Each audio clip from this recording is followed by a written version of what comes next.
Hey guys, welcome back! I am very excited to make the Pale Garden section of our island today. Like I mentioned at the end of last episode, one of the main challenges with doing this is finding the right place to put it, because we don't have a huge amount of space left that isn't taken up with existing areas. However, I think I've found just the right place. And that is over here by our lighthouse, aka our iron farm. This area has always felt a little empty. I mean, I love the garden and the pergola and everything, but around here, it's all just a little bland.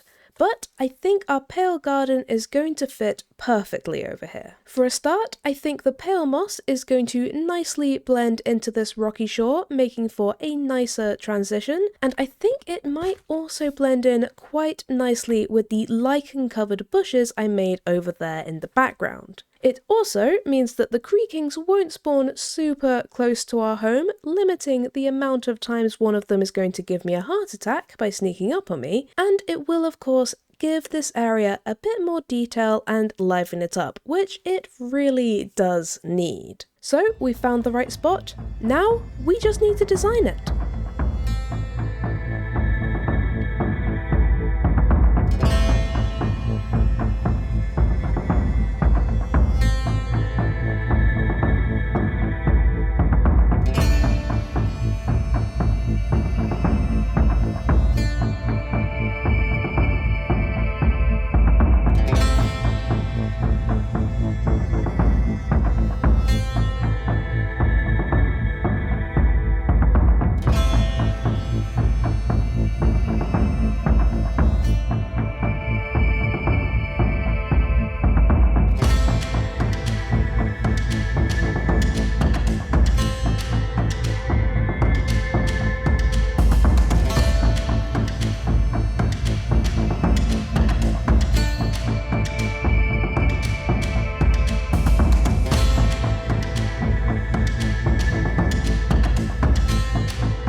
That actually blends really well. I mentioned that I hoped the pale moss was going to blend nicely with the rocky shore, and I think it actually turned out even better than I hoped. I might have to think about using pale moss as texture in stone builds in the future because, yeah, that just really works. And overall, I really like this area. I feel like it's actually really got the pale garden vibe. I mean, obviously it has the moss and the trees and the eye blossoms and everything, but this place also feels genuinely creepy, just like the pale garden did when we visited.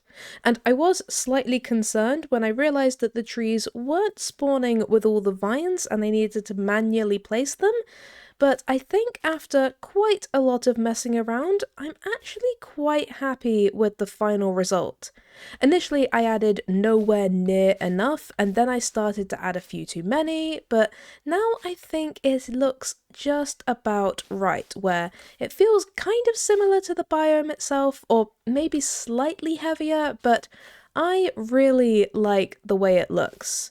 And I of course also added a bunch of the eye blossoms, which from what I've seen of the pale gardens isn't necessarily always the case, but I do sometimes prefer to go with my personal aesthetics over realistically remaking the biome, and that's also why we can get away with having quite so many creaking hearts, because yeah, I think we have 4 or 5 in here, which has the opportunity to make the biome feel really alive at night, and it is great for decoration and everything, but yeah, being here at night, I don't want to be anywhere near here when the sun goes down, because I think 6 creakings might actually do a pretty good number on me. But overall, I think this makes for a great addition to our island, and when viewed from this garden side, it really does add a lot more character, especially compared with the empty space we previously had,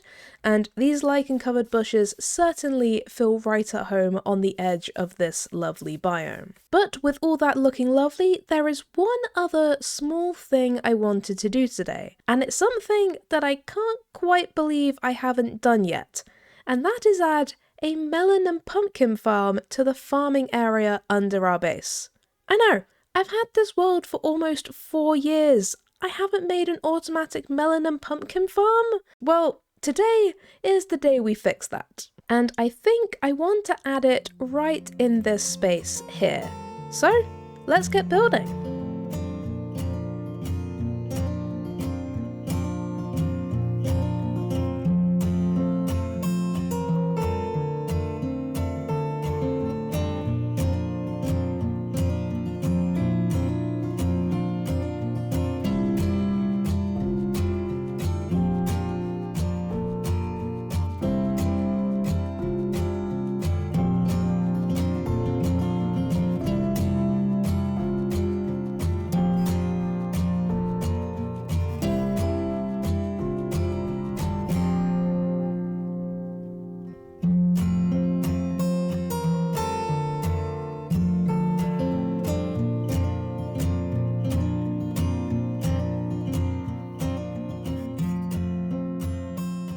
Perfect. It may only be a small little farm, but that's all we really need. I mean, honestly, I probably don't even really need this, but it's always nice to have some extra stuff to trade with villagers for emeralds, because I always seem to need more somehow, and manually farming crops isn't necessarily my favourite pastime, and it helps that it fits in so nicely down here.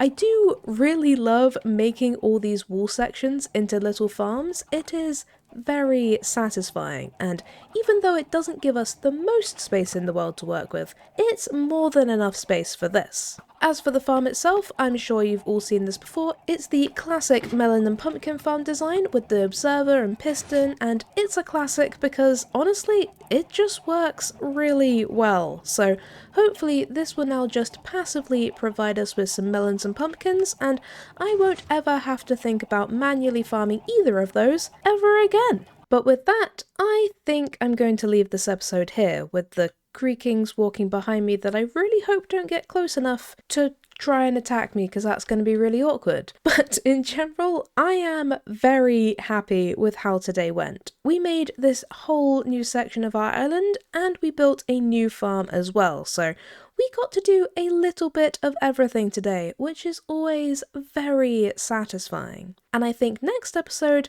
I actually want to start a mini project. I think it should only take us maybe 2 or 3 episodes to complete, but I am very excited to work on it because it's going to absolutely transform an area of my world that really could use some proper attention. So, until then, thank you guys for watching. I hope you have a great day, and I'll see you next time. Bye!